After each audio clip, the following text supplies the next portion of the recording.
Olá, irmãos e amigos. Estamos começando hoje o último vídeo da nossa série, muito importante, que explicamos de forma tranquila e simples alguns procedimentos para o tratamento das distonias mentais. E no vídeo de hoje, iremos falar sobre um procedimento mais geral que abrange várias distonias mentais. Mas é importante, antes da gente entrar nos detalhes, ler uma pequena fala do nosso irmão Carlos, que está aqui no livro, sobre a nossa proposta de trabalho, que é o seguinte. Ele diz aqui: a nossa participação no emprego da metodologia mentomagnética se resume em forjar um caminho energético entre a consciência alerta e a consciência em vigília, pensando lá no psiquismo profundo as boas ações de outrora, as manifestações de afeto e as experiências transcendentais proveitosas, nas quais o espírito enfermo pôde valorizar o amor de Deus.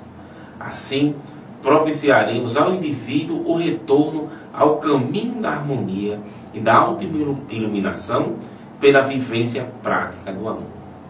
Olha que interessante. A nossa proposta, nossa não, né? Atrevimento meu. A proposta dos espíritos benfeitores com essa metodologia, esse caminho de ajuste das organizações internas da mente, se dá pela própria experiência do indivíduo no bem, pela própria experiência do indivíduo em sintonia com Deus. Então, é um autoajuste enfatizado pelo caminhar que que todos nós temos junto ao amor profundo de Deus. Assim, iniciamos o nosso vídeo, explicando assim a nossa proposta, a proposta dos espíritos benfeitores com relação ao magnetismo mental, que é a energia secundada pela prece. Muito boa noite, amigos, irmãos e irmãs queridas. Dando continuidade a esta gravação, a essa introdução que Gustavo nos apresentou neste momento, nós vamos falar aqui rapidamente, nesta projeção que foi colocada, sobre algumas das estruturas importantes que tem na nossa mente para podermos direcionar a metodologia que vamos usar para este atendimento ao encarnado. Observe que aqui nesta figura nós verificamos esses pontos de luz que nós chamamos de campos mentais e suas conexões de uns com os outros através de outras estruturas que são apresentadas no trabalho do mentomagnetismo. Mas o importante é que nós frisarmos que essa primeira parcela de trabalho vai consistir na observação em que existem alguns campos mentais, que são os elementos dos registros e memórias, e alguns campos mentais desses são chamados campos mentais densos, e que é a partir deles que ocorrem os distúrbios, algumas distonias, alguns desequilíbrios ou desarmonias comportamentais, refletindo aquilo que se passa na mente do paciente. Então, toda a ação do trabalho mentomagnético pela prece é a harmonização e reestruturação, digamos assim, deste molde mental que está em funcionamento e que precisa a regularização da sua ação e das suas comunicações internas, a fim de que ele possa realmente voltar ao equilíbrio, voltar à sua vida mental harmônica.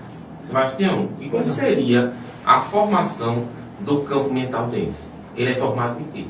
Pronto, o campo mental denso ele é baseado nos registros e nas memórias que estão acumuladas na mente do sujeito.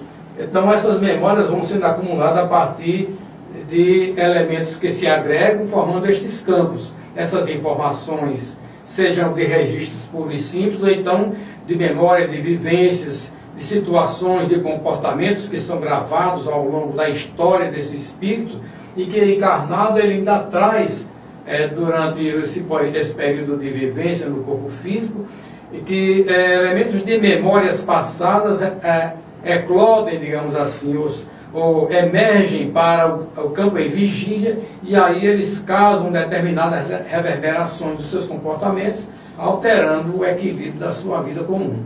Então, essas memórias, elas se apresentam para a visão que nos é colocada no modelo como pequenos focos de energia ou campos de energia, diria melhor, em que ali eles expandem, eles se retratam, afetando o pensamento das pessoas e seus comportamentos. E por que esse nome denso? Denso exatamente ao estado vibratório que ele apresenta. Os comportamentos em desarmonia com as leis divinas causam então um distúrbio vibratório, e esses comportamentos eles acumulam energias de desarmonia, que nós chamamos de energias densas pelo estado vibratório mais lento, vamos dizer assim, e consequentemente ele causa um distúrbio, digamos assim, mental no indivíduo do processamento destas informações. Então é muito interessante, né? O nosso irmão aqui explicou. E o campo mental denso, ele é assim, é interessante como se dá a organização mental, que isso aí, essa organização é feita, construída por nós, mas essas diretrizes estão dentro de uma lei maior. Então, o campo mental denso aglutina, por exemplo, aqui, né? Vamos dizer que isso aqui seja um campo mental denso. Esse foco de energia, que podemos dizer que ele seja denso, para o nosso exemplo, ali existem as ações que são próximas, similares. E por sua vibração, elas se acomodam no mesmo ambiente, no mesmo espaço da mente. Né? Aí, como elas são desequilibradas, como o Sebastião falou, e essa vibração, essa irradiação desse campo mental são energias desequilibradas. Como nós falamos aqui dos campos mentais densos, eu dei um exemplo, Sebastião deu uma explicação muito boa. Temos aqui uma categorização. É uma forma dos espíritos passaram para a gente entender um pouco como se organiza a mente. Eles já falaram no livro, né, no irmão Carlos, que eles dão essas explicações abstratas, simplificadas, para a gente entender um pouco como funciona a nossa mente, a organização mental. Então, ele divide essas memórias em duas categorias: memória arquetípica da razão e memória arquetípica instintiva. Então, assim, é uma memória que vai sendo construída ao longo do tempo. Então, vamos lá. A memória arquetípica instintiva, vamos falar assim, de maneira en passant, a memória arquetípica instintiva, ela está relacionada à automação do nosso organismo. Por exemplo, nós pensamos quando vamos caminhar, à medida que a gente caminha, que você aprende a andar, não vem para a sua consciência, para o seu pensamento andar. É um aprendizado, é uma inteligência que o espírito adquiriu ao longo do tempo, relacionado a esse movimento de caminhar.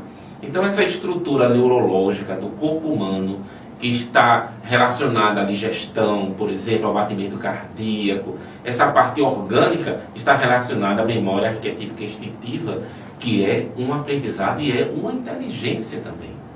Tá certo? Então, os instintos de sobrevivência, o que provoca a fome, essas organizações do corpo mais automática e das decisões também mais automática, está relacionada à memória arquetípica instintiva. Sebastião, que é da área de biologia, tem alguns exemplos, Sebastião, aí para dar sobre a memória arquetípica instintiva? Vamos comentar sobre a memória. Porque a memória ela vai se fixando ao longo da evolução do espírito no corpo humano, ou mesmo nos períodos anteriores à humanidade, os animais e outros seres mais inferiores, em que o espírito vai acumulando as informações e vai armazenando essas informações no sentido de sobreviver, de se reproduzir. É necessidade fundamental. É produção, alimentação e sobrevivência. Tudo isso faz parte desse conjunto que vai se desenvolvendo e refinando dentro do comportamento humano, até o ponto que ele comece a adquirir uma consciência de si próprio. Aí começa o seu acúmulo daquilo que nós chamamos de a memória arquetípica da razão, em que ele vai guardando esses elementos e passa a trazer novas informações para o seu comportamento, para o seu procedimento, e ao mesmo tempo desenvolvendo os primeiros princípios do pensamento.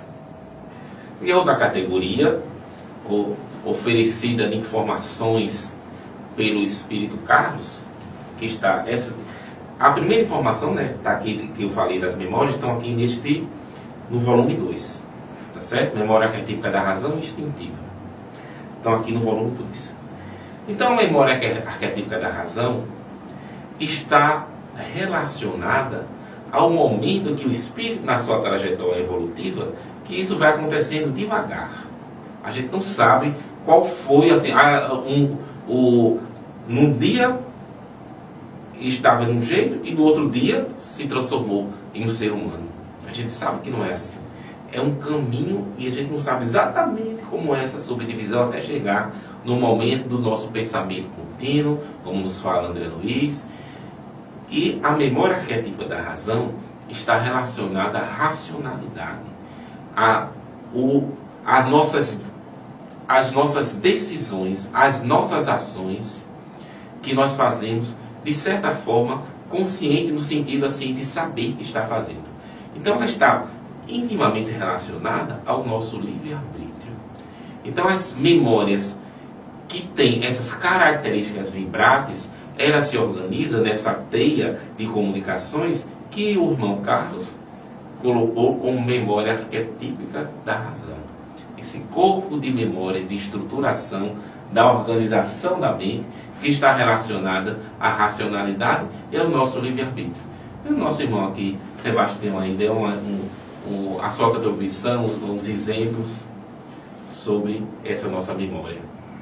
Então, veja bem, a expressão memória arquetípica da razão, essa palavra arquetípica, certamente todos já entenderam que está relacionada com informações que vão sendo guardadas, acumuladas ao longo do passado. Por isso o nome arquétipos. Daí em diante e até o momento presente em que nós estamos vivendo, estamos assimilando, armazenando e processando essas informações de forma cada vez mais sofisticada. Hoje nós estamos com um raciocínio mais bem desenvolvido, nós estamos com um sistema neurológico mais apropriado para a aplicação imediata dos conhecimentos e das informações que adquirimos. Então, quando nós vamos utilizar essa memória arquetípica da razão e também a memória contemporânea, digamos assim, da razão, o que é que acontece? Nós juntamos esse acervo de informações e determinamos os nossos comportamentos, determinamos o nosso modo de viver. E é aí que surgem, então, as questões, como o Gustavo levantou, do livre-arbítrio. Tudo aquilo que nós fazemos em consonância com a lei divina, nós vivemos felizes, nós vivemos equilibradamente, colhemos os frutos kármicos do bem realizado. Ao contrário, nós vamos acumulando comportamentos defeituosos por escolhas próprias, ou às vezes por determinadas circunstâncias, e a partir desse momento também acumulamos processos kármicos mais dolorosos.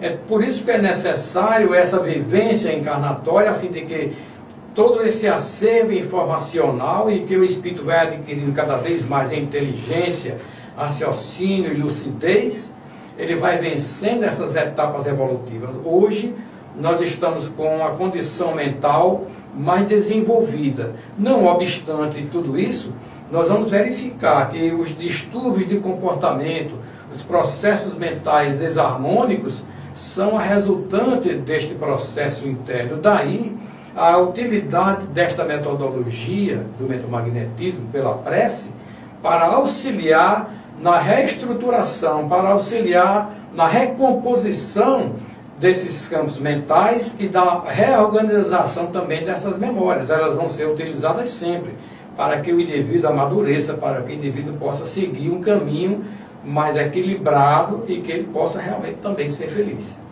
Aí aqui a gente remonta àquela mensagem que eu li do irmão Carlos, da nossa proposta de trabalho, que exatamente o que nosso amigo aqui, Sebastião, falou, que a desestrutura que se dá, a desorganização mental se dá pelas nossas ações em desarmonia com a lei divina, em desarmonia com a lei de Deus, que está, como diz na questão 621 do Livro dos Espíritos, escrito na consciência, na nossa consciência. E é lá também que estão registradas todas as nossas ações do bem.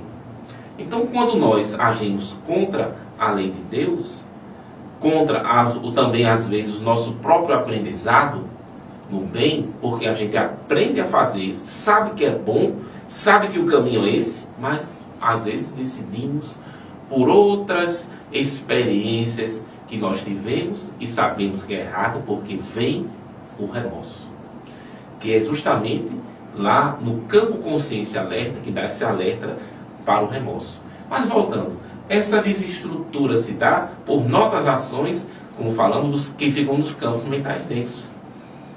Então, tudo, a gente já viu aí, dando uma pausa aqui, uma vírgula, né? Nos livros, nos pronunciamentos de Divaldo Pereira Franco, nos livros do nosso irmão, cadê? André Luiz. Tem André Luiz, Manuel Filomeno de Miranda, deu um branco agora, Manuel Filomeno de Miranda, que ele fala muito sobre isso, sobre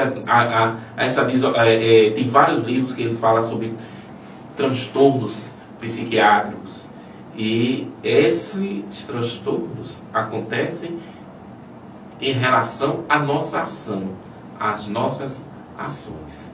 Então, a proposta do livro não é uma cura no sentido estrito de uma interpretação mais direta, mas de uma melhora e de uma reorganização mental que pode resultar realmente em transformações profundas no ser, e ele tem uma melhora que já aconteceu, né? E sempre tem um retorno, mas aí está relacionado à sua proposta de mudança, às suas características internas. Mas, se os espíritos estão passando essa metodologia, é porque chegou o momento da nossa ação mais direta na mente, junto com a espiritualidade e com o nosso trabalho menor aqui de direcionar as energias, acontecerem. Então, vamos aqui devagar pensando sobre essa proposta que é tão importante para a gente. Como falamos, estamos aqui dentro do tema dos transtornos mentais, das distonias mentais, que é uma expressão que os espíritos passaram para nós através da psicografia, e eu fui depois pesquisar, que eu não conhecia o termo, e até o nosso irmão Jorge Andréa utiliza essa expressão distonias mentais. Então, a distonias mentais, essa palavra distonia está relacionada, fica mais próprio que estamos tratando da mente, com relação às distonias relacionadas às energias, às distonias mentais, ou seja, as desorganizações que está relacionada à mente. Então, quando a gente fala de distonias mentais, estamos falando da mente. Mas tem um detalhe, porque nós falamos aqui, que está relacionado aos campos mentais densos, às ações. Essa desorganização se dá pelas nossas ações que fizemos no passado, em desarmonia com a lei divina, falando de forma geral. Mas nem sempre, nem todos os casos são esses. Nós temos um exemplo, que eu já citei várias vezes, de Dr. Vitor Ronaldo Costa, que é meu tio aqui, por coincidência reencarnatória, e está junto comigo nos dois primeiros livros aqui no trabalho, nos dois primeiros livros. Ele conta que ele é um trabalhador de muitos anos da sua vida, que ele já desencarnou, da sua vida, ele trabalhou das reuniões de desobsessão como dirigente, como esclarecedor, como doutrinador, que são os nomes que o nome mais utilizado mais antigamente, né, doutrinador, mas por mim, eu não tenho nenhum problema com este nome. Ele era o esclarecedor da reunião, e em determinado momento foi passado para o grupo, o atendimento de uma criança que tinha uma distonia mental, um transtorno mental. E eles fizeram a reunião, fizeram o atendimento, entraram em prece, E Amédio sentiu a presença da próprio espírito da menina que estava sendo atendido.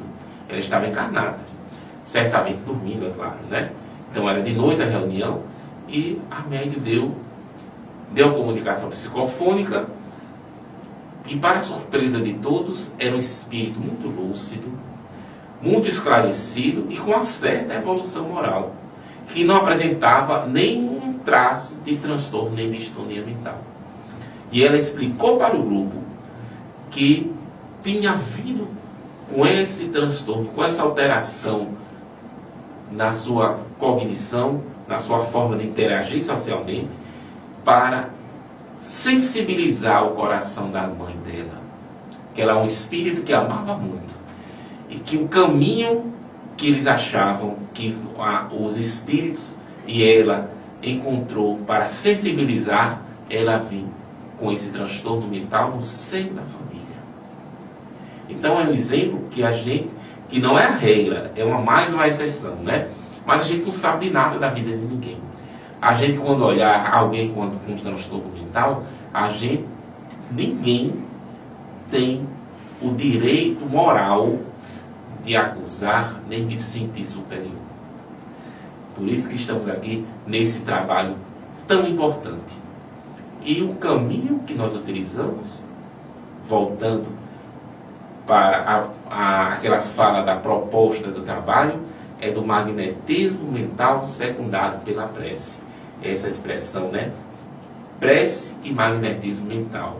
O mentomagnetismo secundado, utilizando a prece como caminho.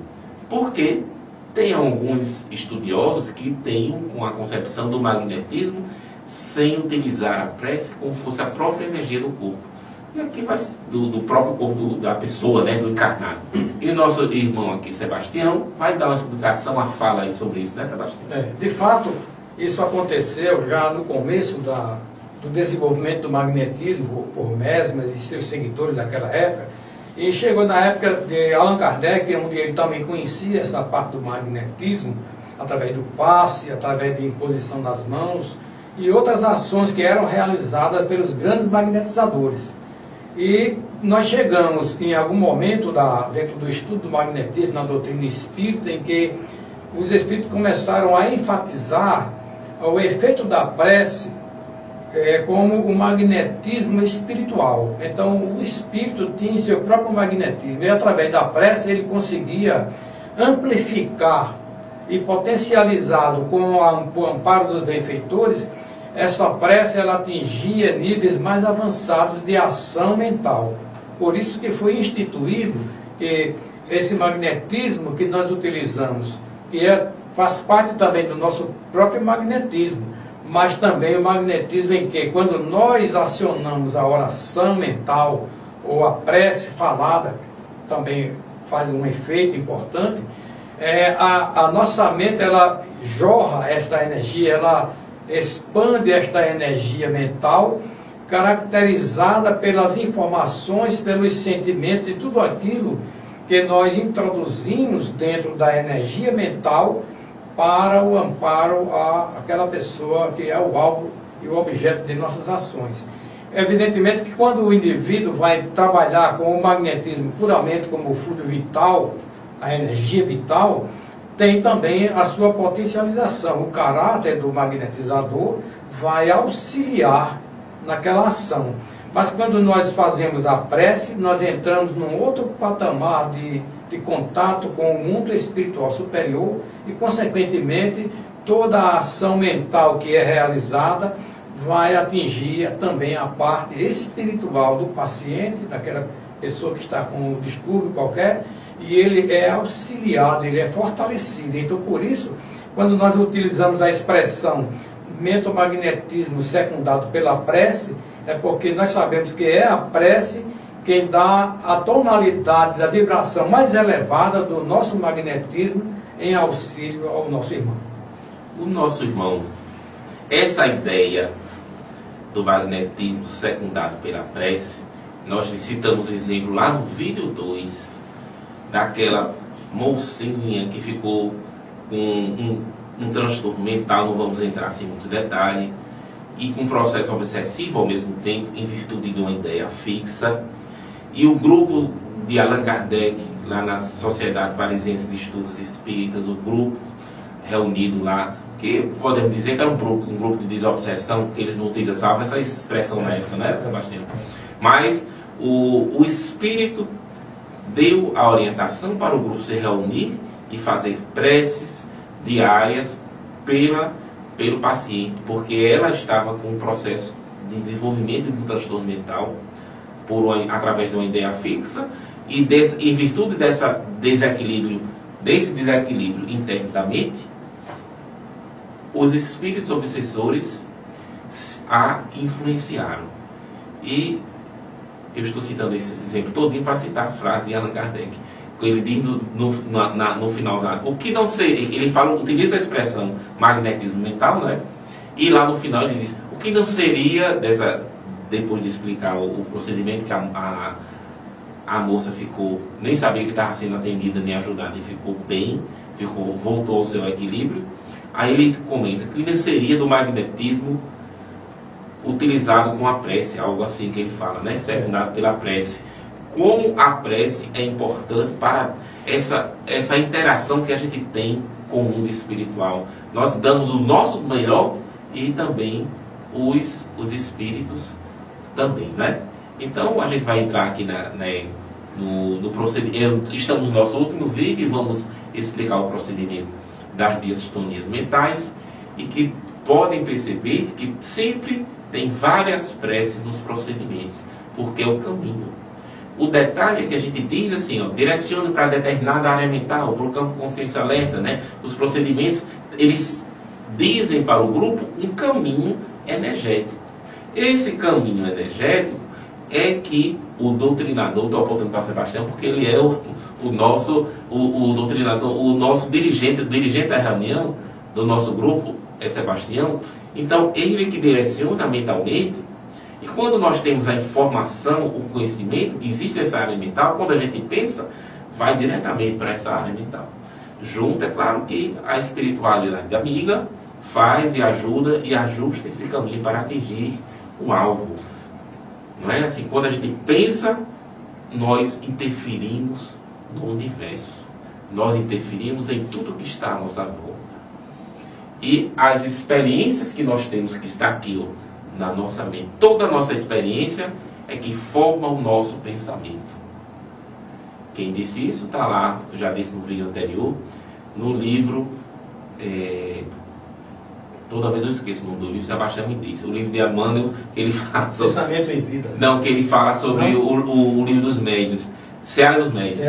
Pronto, Seara, Sebastião me lembra o nome do livro. Seara do Médio. Eu lembro do nome do capítulo e tudo, e do título do capítulo, mas não esqueço o nome do livro. O livro Seara do Médio, no capítulo 38, chamado Faixas. E que tem uma frasezinha bem pequenininha que Emmanuel exprime tudo. Expressa o nosso pensamento nesse sentido. Ele diz que a experiência é que forma o pensamento. A experiência é que forma o pensamento. E quando essa experiência está desorganizada, o pensamento também está desorganizado. Então vamos agora para o nosso procedimento, né? Muito bem, meus irmãos. A partir desse momento vamos dar início à explicação sobre o procedimento desta ação que nós vamos executar no paciente encarnado. O primeiro movimento, que nós chamamos de primeira fase, é quando ocorre a prece do dirigente para haver uma harmonização do grupo em relação ao paciente. Então o grupo se reúne, o dirigente está ali coordenando, todos já estão conscientes do que precisa ser feito.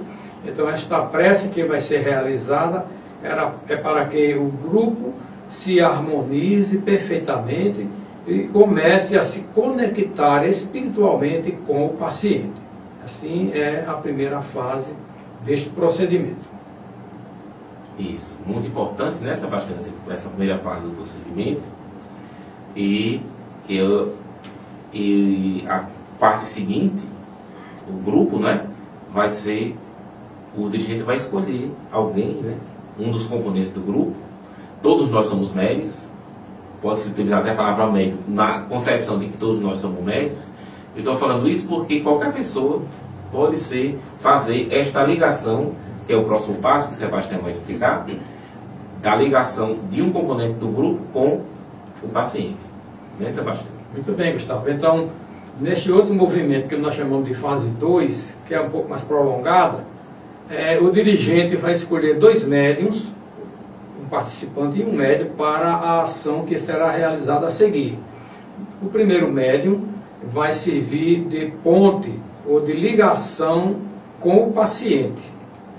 E o segundo médium auxiliará no movimento da transferência da energia espiritual através da prece para o paciente, em que esse médium fará, então, as preces conforme o dirigente for solicitando durante o encaminhamento do procedimento e a ação energética espiritual.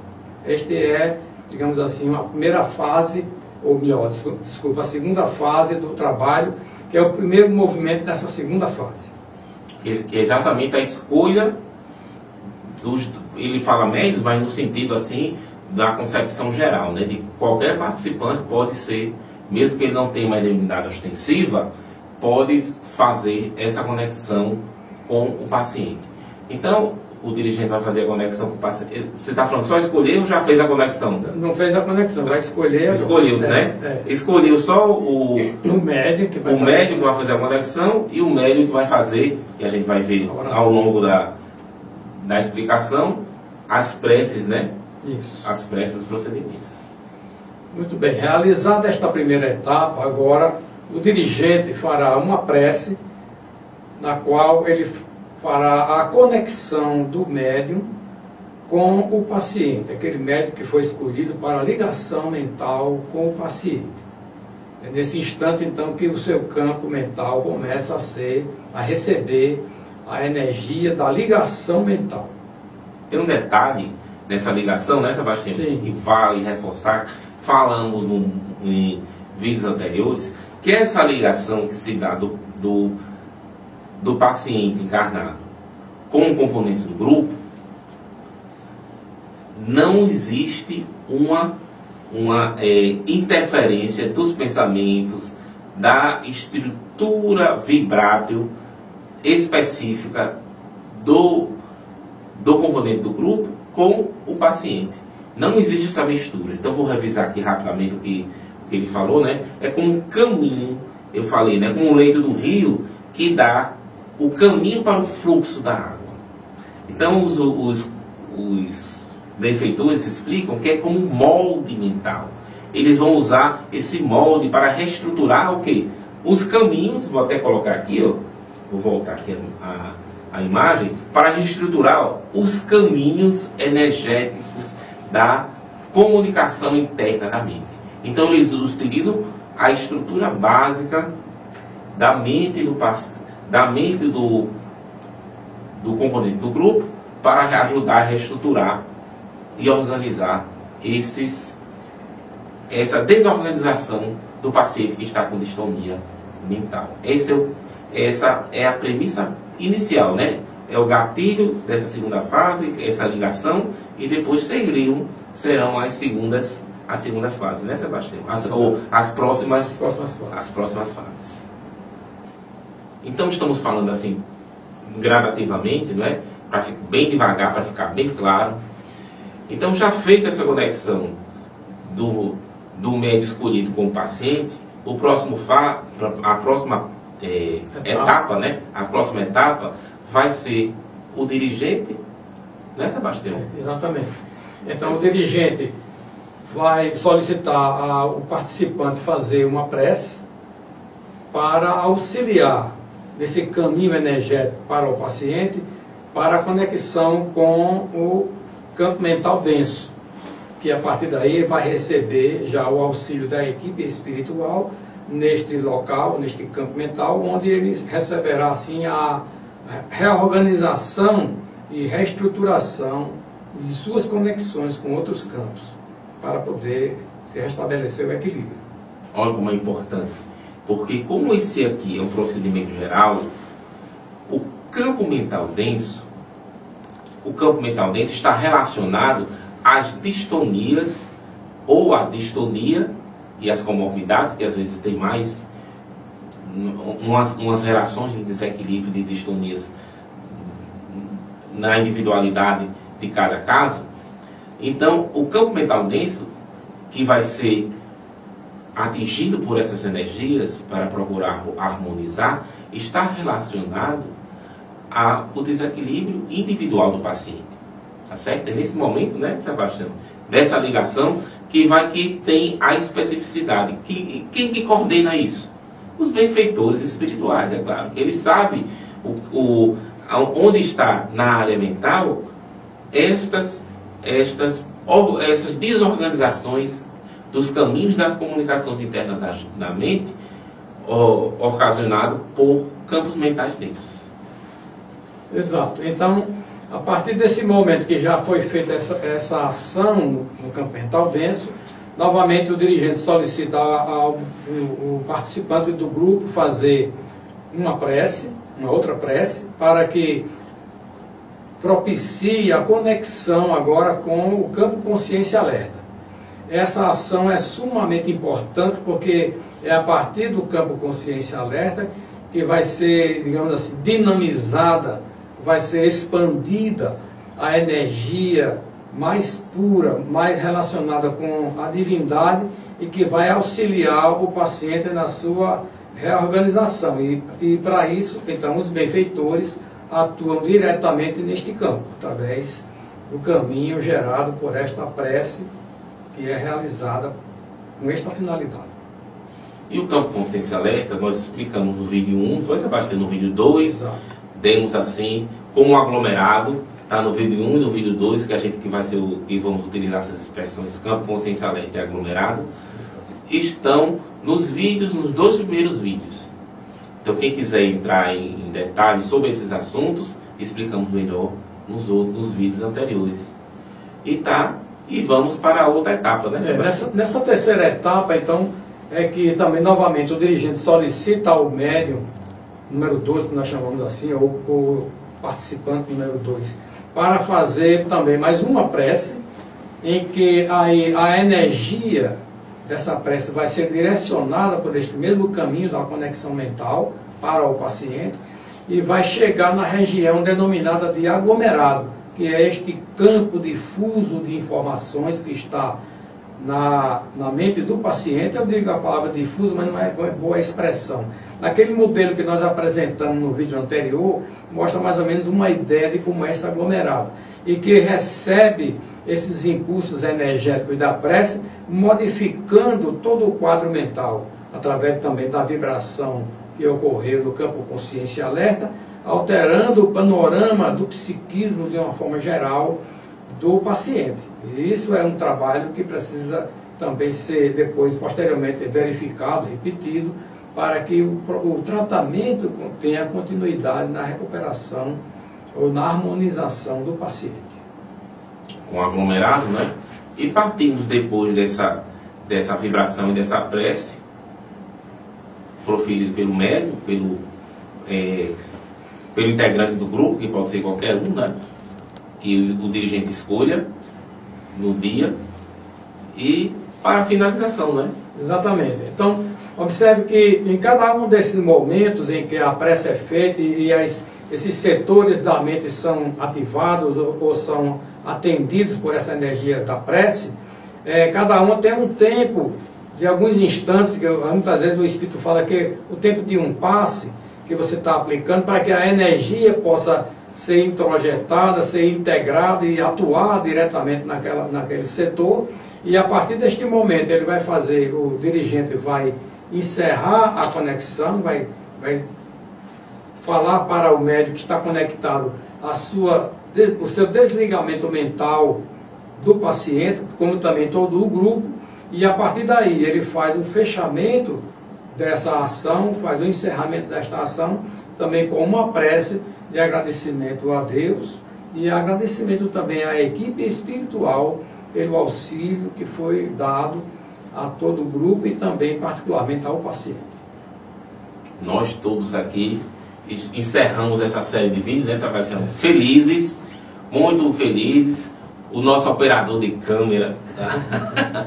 Que está aqui, nosso amigo Sávio, que está aqui sempre tendo paciência com a gente, filmando lá. A gente aqui, às vezes, a gente tem que voltar, né, e fazer alguns detalhes e gravar de novo.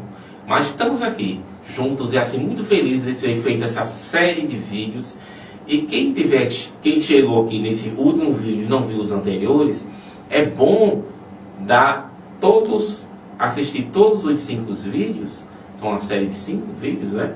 Assistir os 5 vídeos para entender, embora a pessoa possa ser, eu quero só o vídeo sobre o autismo, eu quero sobre o autismo relacionado à convulsão, mas existem explicações que estão nos outros vídeos que são importantes para compor uma compreensão melhor, né? E utilizar a base, né, dos 3, temos aqui os livros, não é isso, Sebastião? Fazer a leitura circunstanciada e detalhada destes textos, que eles não são tão simples como podem parecer. Eles realmente têm uma profundidade e merece uma atenção muito grande na análise, na aplicação, e principalmente nesta aplicação, que a finalidade é o auxílio ao nosso irmão que esteja passando por momentos difíceis em suas vidas, por aqueles que têm distúrbios diversos de comportamento, distúrbios mentais diversos, e que essa metodologia trazida pelos benfeitores em nome de Jesus poderá auxiliar na recuperação, na vida comum, na relação com as pessoas com as quais convivem. Então, é um projeto de auxílio espiritual genuinamente em nome de Jesus. Muito bem. E aqui, todos nós que estamos encarnados na Terra, se estamos aqui, é porque temos algo a reorganizar no interior da nossa mente. Quem pode se dizer e se intitular, eu sou normal?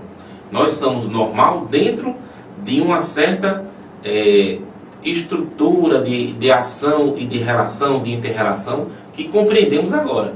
Mas no íntimo, nós temos ainda muito a reorganizar nos nossos pensamentos. Porque a estrutura dos nossos pensamentos aqui, ó, a estrutura que forma os nossos pensamentos, ainda precisam de estar um pouco conectado mais com Deus e com o nosso modelo maior guia, que é Jesus. Ou seja, todos nós estamos aprendendo. E se Deus, se Jesus coloca nós uns ao lado dos outros, que nesse momento estão no processo de reorganização maior, ou numa fase da sua vida que precisa reorganizar e reestruturar determinados aspectos do seu espírito, da sua essência, da sua mente, se estamos ao lado dele, é para a gente compreender também qual é o nosso papel nesse mundo, qual é a nossa atividade, o que nós precisamos melhorar do nosso afeto, dos nossos sentimentos, da nossa compreensão, da nossa fé em Deus. Assim, que Deus abençoe a todos nós, né, Sebastião? E muito alegres, felizes desse trabalho realizado. E ao nosso amigo também, Cássio, da editora Clarim. Vamos aqui encerrar aqui os nossos vídeos falando da Sociedade de Estudos Espíritas de Natal, que é o nosso centro espírita, a nossa sociedade, onde nós estamos, e a editora Clarim, que estamos em conjunto nessa parceria, nesse trabalho, desenvolvendo este vídeo explicando os procedimentos mentais.